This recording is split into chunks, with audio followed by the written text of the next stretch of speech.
What is going on, guys? It's the Mad Dragon. We're back today with another preview video for our Autumn Nations Cup that we've got going on at the minute. Today's game is going to be Georgia versus Wales. I'm going to play as Georgia, which is actually a really hard team to play in this game, so there's every chance I actually might lose this game. We've got a lot to talk about in this, so I'm looking forward to get into it. Let's check out the teams. Let's get into the video.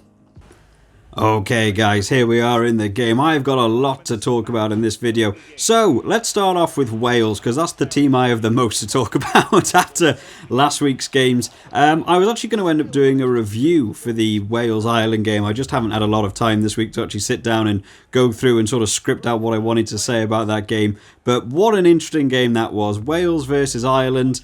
Wales just, again, seemingly not able to gel together as a team they used to be. So many little mistakes. There didn't seem to be an overall game plan. They were a little bit in trouble before the game even started due to losing their defence coach just like a week before, along with like 4 or 5 other members of staff. They're experiencing big trouble trying to work out how to make that Wales team work. They came in against Ireland, who were in form and came off the back of a disappointing loss to them, probably in the Six Nations. We knew Ireland were going to bring a good game, and Wales went out there, and it just ended up being not the most exciting game to watch as a Wales supporter. There were so many little mistakes, so many odd decisions going on. There didn't seem to be the best game plan. Players seemed to be running different defensive moves to the player standing next to him. No one really seemed to know what each other was doing. The only game plan I can see that's definitely come from a coach came from Liam Williams and Josh Adams, that was obviously told to them, your entire job for this game needs to be to try and mess up James Lowe. Get under his skin, get a few scraps going on, get in there, show him he's not welcome in international rugby, we're going to take him on, da-da-da-da-da. They went for a few fights, there was a bit of a scrap, they did it all game, and they completely shut down James Lowe and he couldn't do anything. Or so we thought. He actually got a try and played really well. He played out of his skin, had a great debut, got a try on his debut. Really well done to James Lowe. Was really impressed with him. Really brought it to international level. I'm expecting to see him in that Ireland squad for weeks to come, if not a couple of years. He's got a big future in international rugby. He dealt with it really well. And for some reason, it felt like Liam Williams and Josh Adams just did nothing else but just target this one man in an attempt to try and shut down the new boy on the Ireland team, and it just didn't work. And I was so surprised to see that no one made the decision partway through the game to make it work and try and fix some scenarios. They just had a plan A, and plan A failed about 20 minutes in, and there was no plan B, and they just had to fight through. But I could go on forever about this, guys. I was going to do a whole video on this, but we are already 15 minutes into this game. So let's kick off with having a look at the Wales team they've got coming up against Georgia. So there's been some big changes for this one. Let's have a look at this. So there are 4 debut players coming into this game, which is a big change. I mean, I think there's a bit of an underestimation here against Georgia. I know Georgia haven't played particularly well in their warm-up game versus Scotland, or their game they had against England, where they sort of got out-muscled in their own game style. So let's start at the front. Wyn Jones, Elliott Dee, Samson Lee is a strong front 3. They know Georgia are going to bring some strong forwards to the pack. They know they had to go big with the forward front row, so they brought that there. Jake Ball, number 4, who ended up with his face looking like some sort of Spartan warrior against Ireland, just blood streaming down his face. Seb Davis coming in at 5. I am a big fan of Seb Davis. A lot of versatility, can play 5, 6, 7 or 8. Very experienced player and doing a lot of different positions. I think he'll be a vital player for this game. James Botham gets to make his debut. Looking forward to seeing a lot from him. Hopefully he can have as good a debut as James Lowe did against Wales last week. Justin Tipuric is making his way back to that number 7 shirt, as we do love him to see him. He's taken on the captaincy role now. Obviously Alan Wynne not in at number 5. Aaron Wainwright at number 8. A bit of a switch up for him. I quite like seeing Aaron Wainwright at number 6, but I'm sure he'll do a good job at number 8. And I'd be quite nice to see not having Faletau at number 8. I think Aaron Wainwright's a very good player who just doesn't get enough game time, in my opinion. Kieran Hardy, who's not a man I know an awful lot about, coming in at scrum half. Looking forward to having another debutant. It'd be nice to switch it up from the classic Gareth Davis and Rhys Webb combo, where it'd be nice to have some new players in. I would like to see Thomas Williams or Lloyd Williams get a bit more play at some time. It was a bit of a shame they didn't get as more time as they want. Callum Sheedy coming in at fly half. They've lost Bigger. They haven't got Patchelin. They've making a whole big difference here. Callum Sheedy didn't have the greatest sort of 10 minutes that I saw him really playing in that Ireland game. That wasn't really fair to him. He came on to a losing game, probably not a lot for him to work with, and of course he was the one that actually ended up being in a bit of a defensive issue between the number 8 and James Lowe that led to their try right at the end of the game. I felt a bit ashamed for him. Hopefully he'll be able to improve for this game and show off a little bit. Some changes to the far back line, though, which will be very nice, will be Reece Zammit is going to go back on the left wing. We just don't get to see enough from this guy. There's been so much talk about him being like the next Shane Williams and people really seeing him as the future winger for Wales, but for some reason he doesn't get a lot of game time. Obviously, Josh Adams has been doing very well on that left wing, and then on the right wing you've got a whole bunch of players that can do it. You've got Halfpenny, Liam Williams, George North. A lot of people can go there. So he hasn't had a great deal of time. Looking forward to seeing him. Johnny Williams, the third debutant in this starting 15 that's going to be going on. Going to be nice to see him in centre. There isn't a great deal of centre options for Wales currently. They are sort of trying to mix and match, trying to find that perfect partnership. They really wanted the Nick Tompkins, Jonathan Davis partnership to work, and it didn't quite do the work for me. Nick Tompkins getting his 13 shirt back, which I'm really looking forward to. It'd be nice to see him play maybe a slightly lesser quality team like he did when he first came on against Italy for his Six Nations debut and ended up getting 2 or 3 tries in that game in about 20 minutes. So it'd be nice to see him play Georgia, hopefully be able to get a bit of confidence and play well. And Johnny McNichol gets come back in at number 14. Nice to see him there because he's gone in 14. Liam Williams has moved back to 15.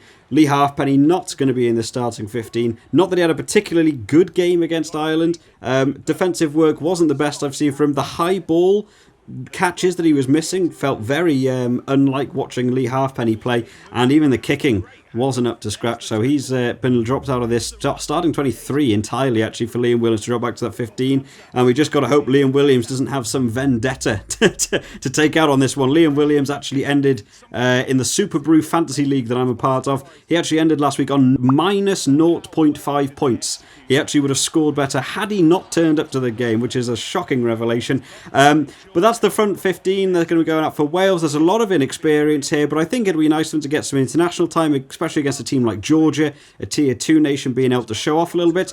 As for the replacements, Sam Parry, Nicky Smith, Leon Brown, very much their sort of second choice front 3, but they're still good at their job. Leon Brown actually had a really good Six Nations for a man that sort of came out of the blue for me and was quite impressed with him. Corey Hill gets to go in at number 19. I wish Corey Hill had more game time. A very, very solid lock. And has even captained a couple of times. I'm very impressed with Corey Hill. He even got the try against England a few years back where he managed to dive over the line and got himself nearly knocked out in the process.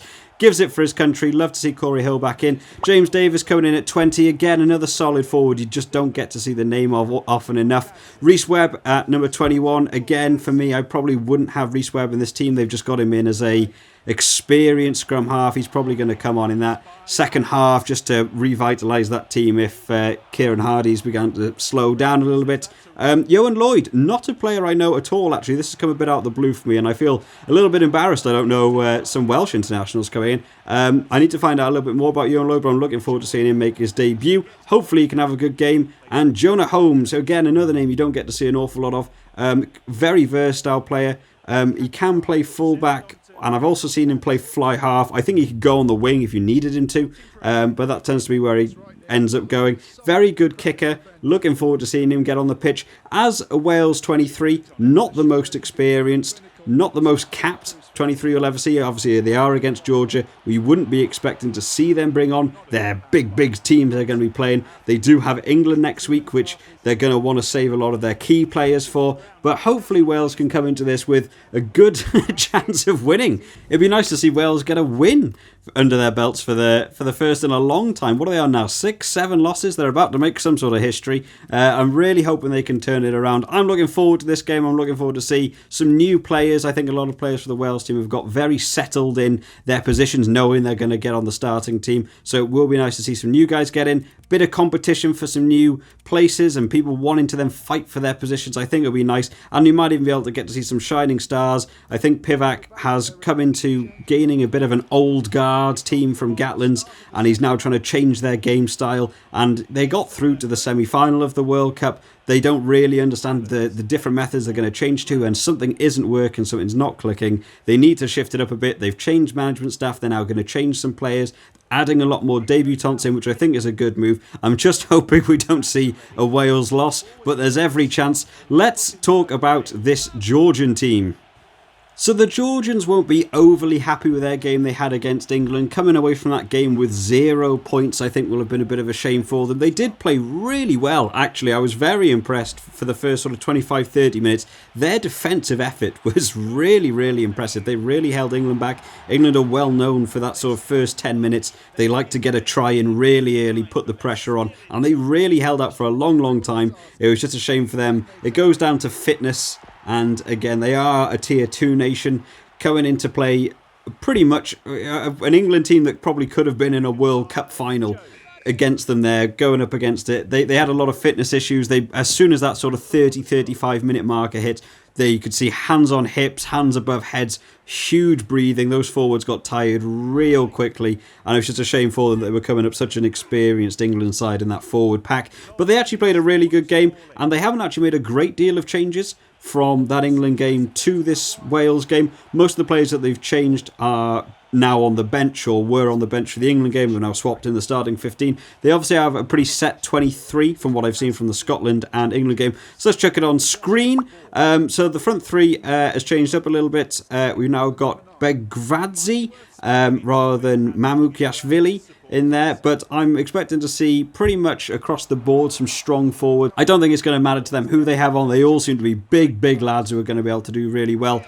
Gigayeshvili had a really good game. Looking forward to seeing him again. If you saw my last prediction video about Georgia, you'll know I'm not the most knowledgeable on their international team. I don't know a lot about Georgian rugby. So some players I do know. Giorgadze played really well against Scotland. He was not in for the starting 15 against England, so he's managed to get back into that number 6 position. He's looking very strong. And then Gorgadze, very similar name, but he's not the same guy. I do get the two of them mixed up. He played in both the Scotland and the England game, and he is a strong ball carrier, actually. He was probably one of the few attacking options they had in that front forwards line to try and smash through a couple of lines. England obviously were going to come in with big tackles, but they did manage to break a couple of game lines. They've had a change at scrum half. Lopzandzidze is going to move in to the number 9 with Aprasidze, who I actually thought was really impressive in that England game. Very quick scrum half, actually.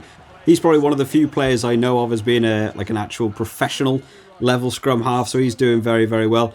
They've kept with the same fly half, Abzandzadze, who unfortunately I can't talk about whether or not I think he's a good kicker. He was actually an alright fly half. He was very good at kicking the ball from hand, getting some real good distance, actually managing to find grass rather than just kicking it to the fullback. I can't talk about his goal kicking ability because unfortunately they did end that game with 0 points, which was a bit of a shame for them. Todua gets to go back in on the left wing. He did play against Scotland and I saw that he was very good. Sharikadze, I believe it is the captain. He's been the captain for the last few games now, the number 12. Actually quite a good leader. He has some real good chats and some good words with some of the forwards when they weren't showing up for some of their mauls in the second half, and some of the subs came on playing very well. And then the 13, 14, 15 is the same as the ones that played England. In terms of the replacements, is pretty much everyone that was in that 15 team versus England is now moved onto the bench, and they've done sort of vice versa. Pretty much every single name is the same in there. Aprizadze is probably the standout player for me. I'm really looking forward to seeing him come on in that second half, add a bit of injection of pace in. I don't think the Georgian backs got to see a lot of the ball last week, which is a bit of a shame for them. It was such a forward-based game. It went completely against how I thought it was going to go. I thought England were going to play the Georgians as a bit of a forward game, try and bring it to them, and then they were going to switch it up about half-time and move to the backs and just try and find some holes between tired forwards, and it just went completely the other way. They just sort of muscled their way over. But the two teams are going to look strong. Georgia are going to be coming in with probably the more experienced team now. These are the same lads that have played for the past sort of 3-4 weeks in their warm-up games and against England. They know what they're here to do. They won't be happy with that game they had against England, coming away with 0 points. They're going to be wanting to target this game a little bit. I think they will probably be looking at, out of the 3 games in their pool with England, Ireland and Wales, they should be knowing that Wales is their game to try and target, to try and show off a little bit in playing some Tier 1 nations. Wales have not been where they should be, really, especially after coming from winning a Six Nations and getting through to a semi-final in the World Cup, all the way through to coming 5th in the Six Nations, and now they've begun their Autumn Nations Cup with a loss, and I think it's going to go a bit downhill for them. Wales will be looking to this game to be their winning game out of that tournament. They didn't beat Ireland, and to be honest, given how strong England have looked and their team seems to have gelled together very well, I'm not expecting to see Wales beat England realistically. So Wales will need to have this game as a win just to stop their run of losses. And I think if Wales go in and lose this game against Georgia, I think Wayne Pivac's going to have some awful headlines written about him, and he's going to have to try and stick out a bit of that. It's not nice to ask for coaches and stuff to be dropped, or they've got to change management staff just because you have a few losses. He had the same thing when he went and joined the Scarlets. They took him a long time to get their group together, get their team where they wanted them in order for them to play the game they wanted to, and they went on to win championships. So that's what they need to do, just in international rugby. There isn't as much time, unfortunately, to have those losses, and I think 6 in a row is not where they'll want to be. Wales are going to want to turn up to this game, and they're going to want to make a statement. They've got some new lads in now making the debuts. You're going to want those lads to score tries. You're going to want to come away from this game with a lot of points being scored. If you know that Scotland can beat them, what was it, by 30, 35 points, and you've got England beating them 48-0, I think you're now going to want to do the same thing. You're going to want to come in, stand out as the Tier 1 nation that they know they can be. I'm going to say the prediction for this game, I'm going to say it's going to be a Wales win. I'm not going to say it's going to be as much as England. I'm going to say Wales to win by 25 is going to be my prediction for this game. But let me know what you guys think. How have your beliefs on the Wales international scene gone? How are you thinking Georgia are playing? Let me know in the comments. If you've enjoyed this video, make sure you drop it a like and subscribe to the channel to keep up to date with all of the Autumn Nation Cup previews that we're doing across this huge tournament. I hope you all enjoy, guys. I will see you next time. Bye bye.